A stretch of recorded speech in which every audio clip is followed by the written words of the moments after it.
Welcome to another insightful episode of Parent Entrepreneur Power. In this podcast, Mary Catherine Johnson and Evan Johnson highlight the successes and struggles of parents in business. They share how to be the example of success in entrepreneurship to foster the same in your child, and so much more. Are you ready to power up? Okay, welcome everybody to another very exciting episode of Parent Entrepreneur Power. I've got my lovely co-host here with me as always, and we have a guest that I think is going to be a lot of fun to have on the podcast today, Arvell Craig. Arvell, welcome to the podcast. Thank you. Glad to be here. So we like to start off in the same place with all of our guests, and that is by making sure any listeners who don't know all about you are caught up and are on the same page. So for those people, go ahead and tell us, what do you do? What the heck are you up to? Gotcha. Definitely. Well, again, my name is Arvell Craig. You can learn more about me at arvellcraig.com. And for the most part, I spent the past 22 years in digital marketing as an entrepreneur, agency owner, doing a number of different things, and last year, I began to work with a company called Contact Center Compliance, also known as DNC.com, where I do consulting for them. And then I speak and I travel on things related to marketing and compliance. So that's my one main gig, you could say. But I've kind of shifted my main business now is my consulting business, or as a side hustle. So my side hustle is I do a little bit of coaching for people around their life and business and how to get more results that they want to see. So if that makes sense, I got the consulting in the day and then the coaching in the night. Okay, yeah, that does make sense. And so because this is, Parent Entrepreneur Power, so you've got these businesses, you've got these things that you're doing. What about the kids? How many kids do you have and how old are they? Yep, I have one child, a daughter. Her name is Arvell, and she is 15 years old. Oh, okay. That's a little bit on the older side. A lot of the guests we have on here have pretty young kids. Gotcha. Yeah, it's perfect, right? Mm-hmm. I mean, it's right at that age when Evan, how old were you when you started to think, hey, what do I kind of want to do when I get out of this prison called high school? Right? Probably 15 or 16. Yeah, no, that's like perfect age for it. Yeah. Yeah. So she, having any ideas of what she wants to do, or I don't want to say what do you want to be, because you're going to be who you are. This is just doing things for a living kind of idea. She have any ideas?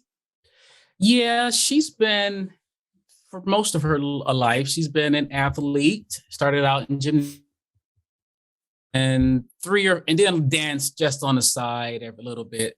But then as she got older, body began to change. Gymnastics wasn't going as great, so we kind of shifted into more focus on dance. So the past 3 years, she's been a competitive dancer. That's 5-6 days a week. Now she has 5 competitive dances. One is a solo, besides her regular 6 classes a week that she does. So it takes a lot of her time and energy. And she is talking about her and one of her good friends talking about wanting to open their own studio. Dance studio. So that is something that she has talked about on her own and seems to be interested in. And yeah. That's crazy. She's definitely one of the most, children that we've had talked about on the podcast. She's one of the, she's taking some of the most initiative. Where did that come from? Did you feel like that was something that you helped her with? As far as like her having this idea, because a lot of people wouldn't even think about starting their own studio. Yeah, probably not as much as I would hope or wish or think. I mean, in reality, as long as she's been, as long as we've had her, I've been in business, so I've always kind of worked on my own. I've always kind of worked from home. Like it wasn't COVID, it wasn't the Great Resignation. As an entrepreneur, so she did grow up seeing that in me. But but this specific thing, I think it's just the fact that she likes dance, the fact that she's got a good friend who also talked about running her own studio. So I think it's the social proof, the environment. I'd give that 60% credit. I do think just being, my child probably subconsciously put it in there as being realistic. And the studio that we go to, the owner, who owns it, she's done it for 16, 17 years, however long she's at the studio. She's real friendly. She's my daughter's main teacher. So the fact that she sees the owner all the time, who is a dancer, was a dancer to run the studio, is probably, I think that's the third thing that makes it very realistic and practical, at least in her mind. I don't know. I think you should give yourself more credit. A lot of it comes from seeing that growing up. I mean, that's probably the majority of the reason why I became an entrepreneur. Because I was able to see my mom, right, aka my co-host today, being an entrepreneur and working for herself for pretty much my entire life. So it was something that I considered to be normal, something that I could see that it could be done. People did it. Whereas if both my parents had been office workers or whatever, then it definitely be a little bit more crazy, right? Like, oh, you should go get a real job. Right. Maybe do it on the side, maybe, but, have a real job. And so I think seeing you. And yeah, no, I agree, Evan. I really do, because that's most of what we do, just like talking and walking and, all the things that our kids pick up from us. They just pick it up. We don't necessarily teach them, okay, now you say this word, right? It's just something they pick up. And with entrepreneurship. And I think you're into a studio and working with the owner of that studio so closely, she could put those two things together and say, dad's done this, and I'm working with this person. It doesn't seem too difficult. It's not like it's out there in the middle of nowhere. I can do this. And oh my gosh, just to allow her to have that confidence and that normalcy about it, just gives her that much of a boost, right? Gotcha. No pun intended. Yeah, no, you're right. I definitely can see that as being, it's right in front of her, and that's one of my goals probably in the next, I don't know, month or two, or even say 6 months, is to have a dinner with the studio owner and her husband. We're good friends, and I've been around her, for a while. So it would be good. I want to start early now, getting her to just talk to her about what it's really like. I'm certain it's not easy. And, but I want to get her to understand a little bit of the business aspects that are going to be necessary to think about, Yeah. And especially, this is probably, to be honest with you, it's going to be probably the hardest part of this whole thing for you, because you are such an incredible coach and mindset coach. And you talk about the whole concept of, not just failure, but mistakes and difficulties, and how keep going anyway, and learning from them, and all the coaching stuff that you do. It's going to be hard not to try and coach her. And right, I mean, because she's not gonna go for that. But just to try and help her understand that this is not a straight line, right? She's already starting that at that level, which is higher than most kids. So to get the next, to make normal difficulty, right? Yeah, I mean, we've been through it. We've known each other since I think 2000, probably 17. Yeah, right. Yeah, we've been through all kinds of stuff in those. What? Oh my goodness! What? 5 years? Yeah. 5 years. No, you're right. It's funny. I'm teaching her to drive now, and it is interesting now because she's comfortable at some of the basics. And when we're like, we get on a highway to the dance studio, and just staying in the right lane, like she doesn't have the chain lane, but just staying. Once you get in, you don't have to change anything, and then like 90 seconds you get off. And so she's talking about how she feels uncomfortable. Like, no, Daddy, I don't feel uncomfortable. And I was like, and again, I haven't had many teaching moments with her, maybe because I'm just in my head or don't think she's at the place where she would really listen. But in this context, it's really clear, like, when you feel uncomfortable, that's the only time I can teach you. Number one, that I need you to rethink what that feeling means. That feeling of discomfort doesn't mean to stop or do anything crazy. That's the time where I can teach you. So every time you tell me something is uncomfortable, that's going to be, okay, we need to do that more. And so, but it was very practical. It might've been yesterday where for me, bring that point to her and I'm excited, even as I work on it on myself, redefining what that feeling means to the point that that's a real, and I do think that can help in anything, which definitely as an entrepreneur, redefining that feeling. Some people call it failure. Some people call it rejection. Some people think it's the thing you run away from, but it's the opposite. And so now in driving, like, wait, now you can grow towards that feeling versus run away from it. So right now in driving, I'll share that, and hopefully it'll stick well enough that I can begin to bring the parallels in other areas of life. Yeah. Oh my gosh. Yes. Cause that's true. I mean, I don't remember what I was writing about, but when you look at 2 points in your life, and you look back at that one point and then the next point, if nothing changed or was difficult during those 2 points, there was no growth. It was just, chugging along life as usual. In order for there to be growth, there has to be a difference between those two things. Right. And, I hear you 100%. Wow. So that's perfect. You're setting her up for that. And oh my goodness, a dance studio. Wow. There's who was it? There's a gal that I can probably connect you with. You might even know her. She's run a dance studio. And I can see her face. I can't remember her name. Online. She's run the dance studio in person, and then she tried to help dance studio owners go online and automate some of their processes, and of course mostly do most of the marketing, which of course you can help her with hands down, right? Mm-hmm. Cool. Yeah, I met somebody a year ago who was doing something with dance. It was a guy. It was this niche. It was dance studio. I had no idea how we got referred, but anyway. But yeah. But I don't have many people. I haven't networked around dance studio owners before. We'll see. So I've got a question for you, and my mom knows that this would be something that I would think of and want to ask. But your daughter's getting to the point now where she's coming close to graduating high school in that era, and starting to think about college. With her ambitions and dreams of starting her own dance studio in mind, what are your thoughts on sending her to college? Is this a must happen sort of thing, or is it something where there's a conversation around it? Yeah, let's see. How do I answer that? It's definitely,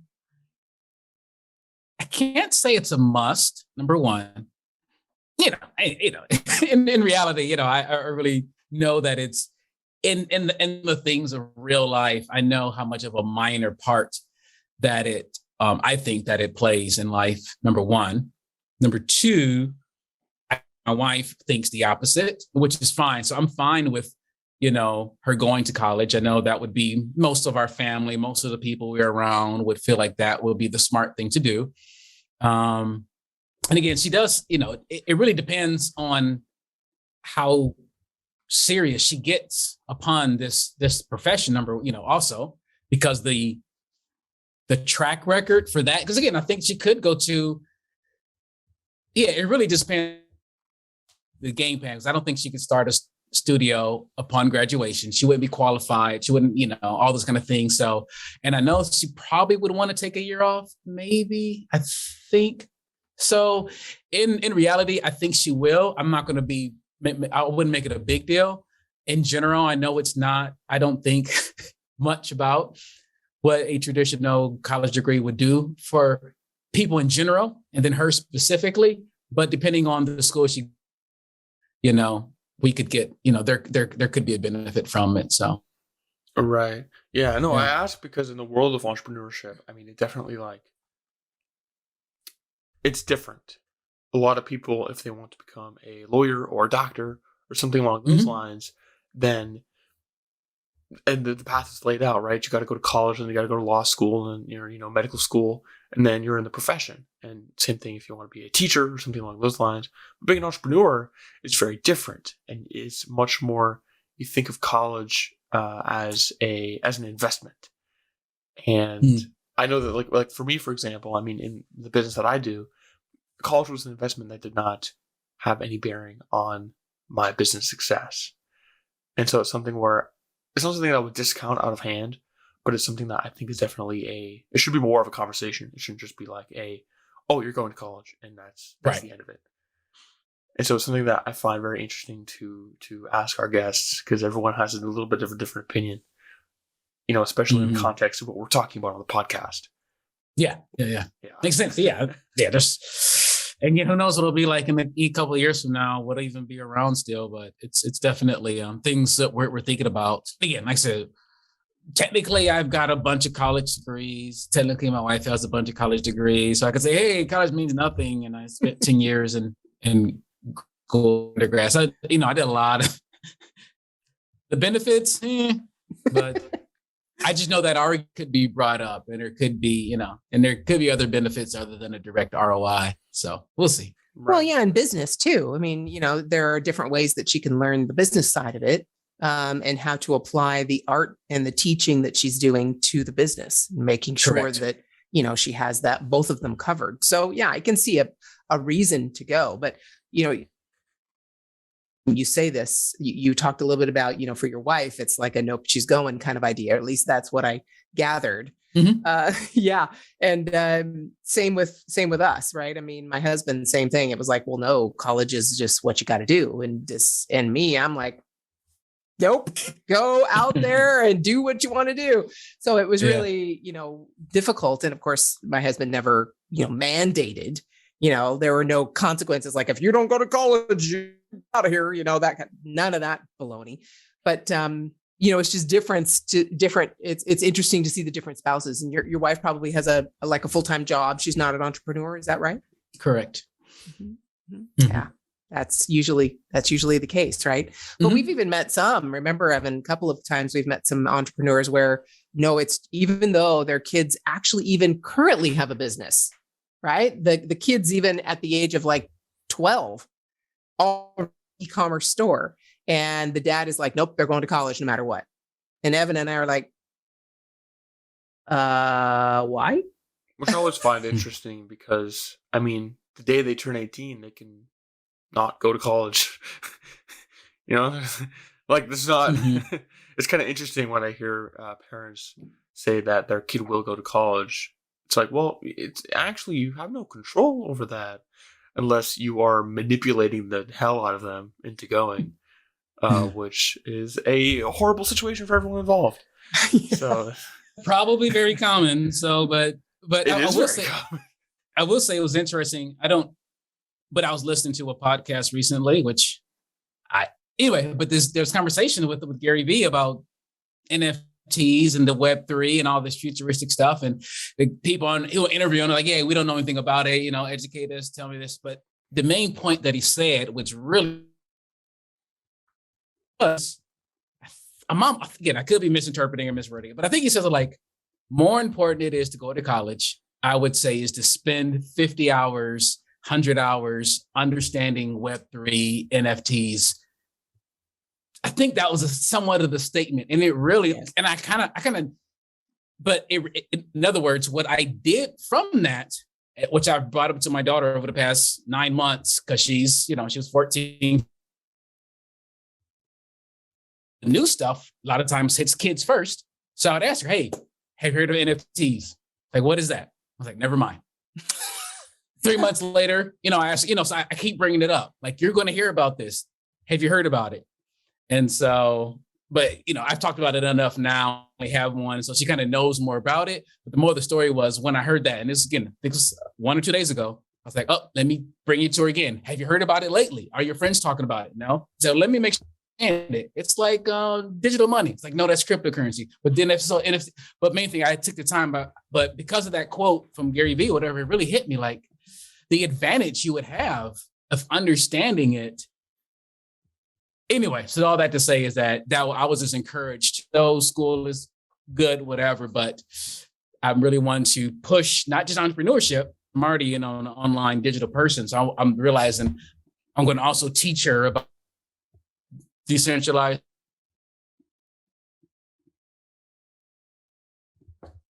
as just running your own business. So anyway, amen. Just ask Evan. when I first came to him and talked about NFTs. I'm like, oh, did you hear about this? Oh my gosh. And he's like, what in the world? Yeah, that's a scam. Like, no, it's not.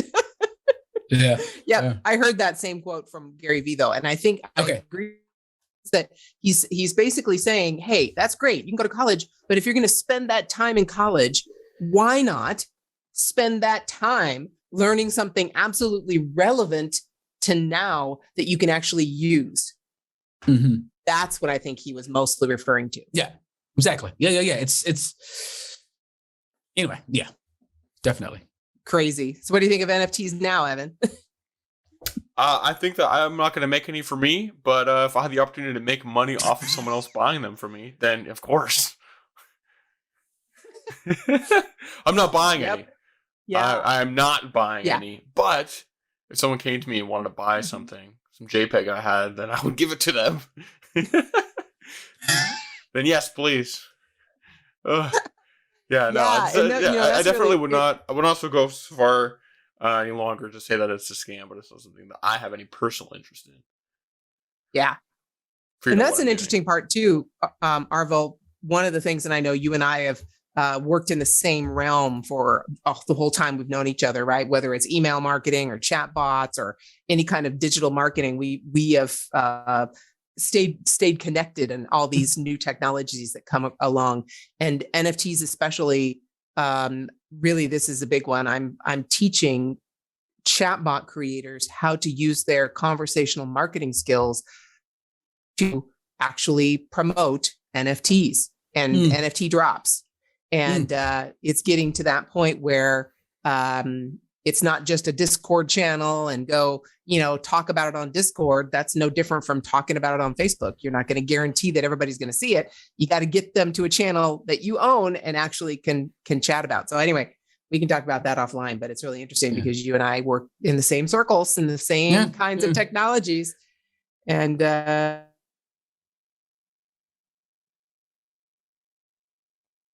you are in touch with that, and you can expose her to those things and help her bridge the gap between business and Web3 and decentralized finance and her life. Mm-hmm. Right? Yeah. And that's going to prepare her for whatever comes. Right. And that's my biggest realization in the past year was like, it's not just entrepreneurship. There's these character traits, these self-efficacy, there's other traits other than the title of being your own boss or owning a business. A lot of times, a lot of pride with that, which okay, but really understand your values and what really makes a difference. And that's why I can take a temporary job or take a job long-term and don't feel like I lost my identity and I can still be an entrepreneur. So even if I, try to teach my daughter about, there's multiple layers. There's understanding money. There's understanding having resilience. There's understanding rejection, as we mentioned, those sales skills. There's all these other skills that I think that entrepreneurship can bring you. But whether or not you are an entrepreneur, those skills are still valuable in life. And so I think that's kind of the biggest thing where I've kind of evolved, and what I want to make sure that I teach her is understand you have choices, understand you have options, understand, and that's what the internet, it exponentially increases the individual's self-efficacy, their ability to take care of themselves, to again, it's okay to trust the company, it's okay, but you have options. And I think that's one of the biggest things that I want to make sure that she understands, And she already has discipline. She already understands not winning and how to be resilient and keep going anyway. I mean, I know Evan, same thing. Evan and his had a similar commitment issue, right? Where they had to really commit and practice and show up on the field and learn everything and then competitions and all that stuff. So they already have that discipline in them, that understanding that it really takes hard work. You don't just show up and you just kind of make money. That doesn't work. We would all love it, but no. And so she already has that to help her take that and hone it even further, to use that skill to better her life in many, many ways. I agree. Self-efficacy. I love that statement. I love it. Yeah. So As we begin to wind down the podcast, we usually like to end with a big question that has gotten a lot of very interesting responses. And that question is, if you, Arvell, were to die tomorrow, which no one would want, but if that were to happen, what would be the entrepreneurial legacy that you would leave behind for your daughter to use as an example as she potentially grows into an entrepreneur herself? I had an initial answer to this question, and now probably could take more time, but I'm thinking of a different answer, I guess. And I kind of hit on it earlier. My original thought was is probably the character trait that I think as an entrepreneur / human that is just very practical and to just enjoy life. Life is about progress and moving forward. And as an entrepreneur or whatever, it means just like failure. There's so many things that we give meaning. So when I say a philosophy of resilience, it's not about just forcing yourself to enjoy or forcing yourself to move over. Just realize that all these obstacles don't mean anything. And so if you can just keep moving and enjoy the journey, there's no telling, I think life has so many different seasons, and you can think that things failed and everything's bad and whatever. There's just so much more to life if you continue to keep. Probably what I would want her to understand. Perfect. Love it. Yeah. Perfect. Well, thank you so much, Arvell, for being willing to come on the podcast. For people who are interested in you and in what you do, where can they find out more about you? Yeah, they can go to arvellcraig.com or even vel.vip. Sweet way to get to me. I do a weekly email like for 10 years. I love to write and share my ideas on business and personal growth. But that's kind of the entryway to my world is craig.com or vel.vip. So thank you. Perfect. It's a great conversation with you guys. I really appreciate it. Always love hanging out with you, dear. Thank you for listening to this episode of Parent Entrepreneur Power.